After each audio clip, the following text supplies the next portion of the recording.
மாணிக்கம் இருவரின் உடல்களையும் ஏளனமாய் பார்த்தார். முனியா, ஐயா, இவங்க 2 பேரையும் டாஸ்மாக் கடைக்கு பக்கத்தில் போடணும். இவங்க மேலே கொஞ்சம் பிராந்தியை ஊற்றிடுங்க. 2 பேரும் குடிச்சிட்டு வேற யார் கூடயாவது சண்டை போட்டு அதனால் இப்படி நடந்துருச்சுன்னு எல்லாரும் நம்பட்டோம். சரிங்கய்யா, முனியன் சொல்ல அப்பொழுது ஒரு இளைஞன் கூப்பிட்டான். வேண்டாங்க ஐயா, அப்படி பண்ணா நாம மாட்டிக்குவோம். என்ன ராசு சொல்ற?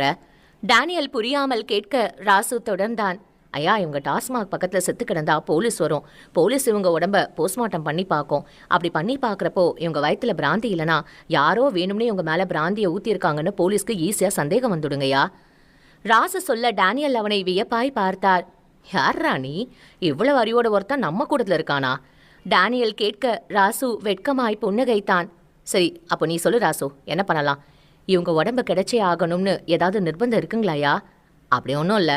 அப்படின்னு இவங்க 2 பேரையும் ராத்திரி ஊர் அடங்கினதுக்கப்புறம் அவங்க வீட்டுக்கு கொண்டு போயிட்டு வீட்டோட செத்து கொளுத்திடலாம். தீ விபத்தில் 2 பேரும் செத்து